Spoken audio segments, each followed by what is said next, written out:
In this presentation, I'm going to show you the exact same control and power that we have to connect to HANA from within PowerBuilder Classic is found in PowerBuilder.net.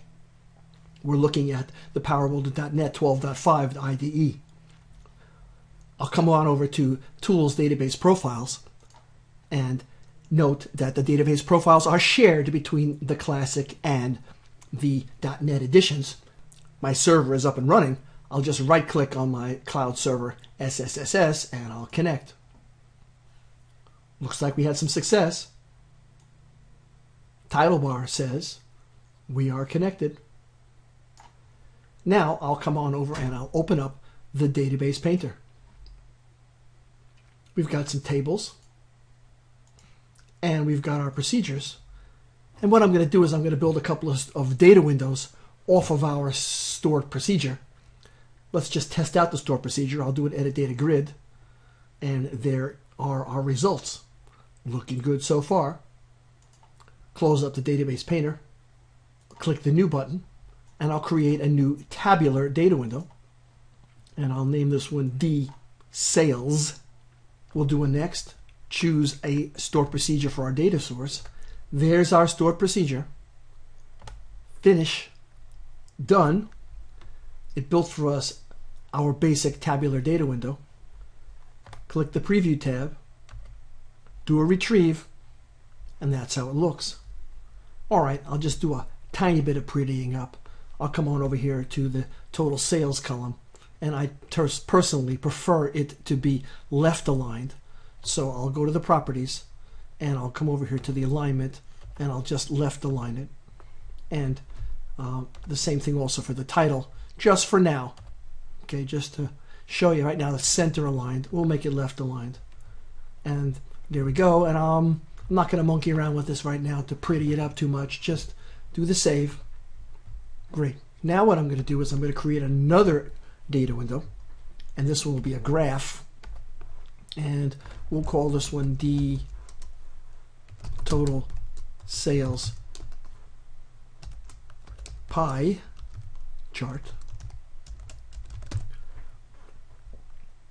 Next, stored procedure, same old goodness.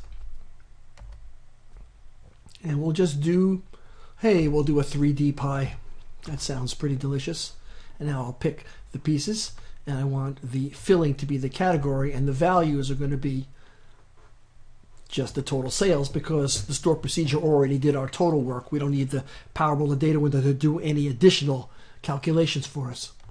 Next, finito. And there it is, and let's look at the preview and see what we got. And there's our stored procedure drawn as a data window. Looking pretty good. Great. Now what I'm going to do is I've got this window all prepared here, and I'll open up, actually it's a custom visual user object. Alrighty, here we are, and I've got my D total sales and my D total sales pie chart. And what I'm going to do is I've got this custom visual user object that I named UDoc panel for reasons that you'll see in a moment. And it's got one data window control on it, and actually I'm going to put a second one. But for the first data window control, first let's associate our data window object with it. So we'll go to the property sheet and we'll name this one our D total sales. Bing, choose OK, and that's fine. And now I'll add a second data window using our toolbox, and we'll drag and drop that one right there, and we'll size it up a little bit. And this is going to be our pie chart, and we'll come on over here to our properties and we'll associate our D total sales pie chart with this data window. Save our changes, and what we'll do now is we'll come on over here to our code behind class and we'll write a tiny bit of code. Now I must tell you, I've already got a connection that's in the application object, so I've coded the connection to the HANA database. Let me just show that to you before I jump too deeply into it. And there we go. We're using the same credentials that we use in the IDE to connect to the database at runtime. back now to the code, and what I'll do in the constructor event is I'll say the following: dw1 dot set trans object sqlca, yes, and dw1 dot retrieve, and there are no arguments for this. And here we go. Now what I'm going to do is I'm going to say dw1 dot share data, because I don't want to retrieve the second data window. I'm just going to, since they use the exact same result set, y retrieve twice, I'll share over to dw2, and life should be good. So with 3 lines of code now, we should have a running application. So now what I'll do is I'll just click the run button, kick off the compile process. We'll pause a moment for station identification. Here's the run. Look at that. We've got ourselves a docking manager application. Aha. Pretty neat. All decked out and docked out. And we've got ourselves some data windows in a PowerBuilder .NET application. Now let's pause for a second. I want the impact of what you're looking at to become clear to you. This is a PowerBuilder .NET application. I'm going to open up a bunch more windows here. Look at that. Okay, now it looks like MDI, but in standard PowerBuilder .NET, there is no such thing as MDI. This is a docking manager that's doing MDI in PowerBuilder .NET. Now, I'm going to flip this thing over to a container mode, a tabbed interface, and now I've got 1, 2, 3, 4, 5 tabs. And what I'm going to do here is I'm going to right click on this and I'm going to create a new vertical tab group. So look at that. Now I've got 2 tab groups. I'll go ahead and I'll move to the next tab group. There we go. And so now I've got 2 tab groups inside an MDI frame or a TDI frame at this point. And that you can't do that in standard PowerBuilder. Now the next thing I'm going to do is I'm going to take one of these tabs and I'm going to make it float.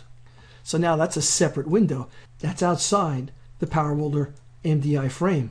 So look at that. Okay, now I have a floating window. And so if you have multiple monitors, you can now take a PowerBuilder window, peel it off, and slap it onto another monitor.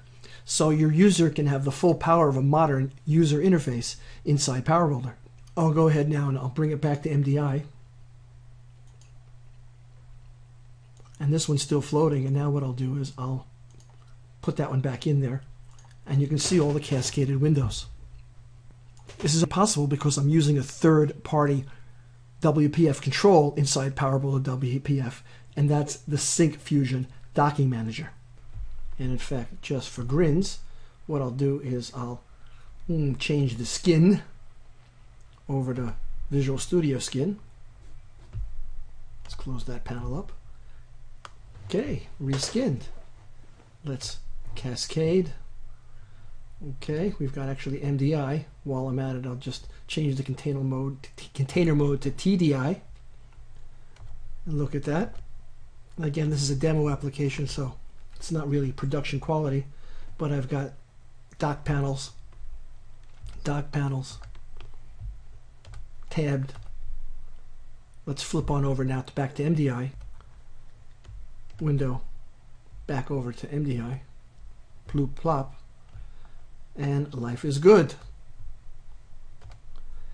This concludes the demonstration of how you can do the exact same thing with HANA with PowerBuilder.NET for a modern looking .NET application.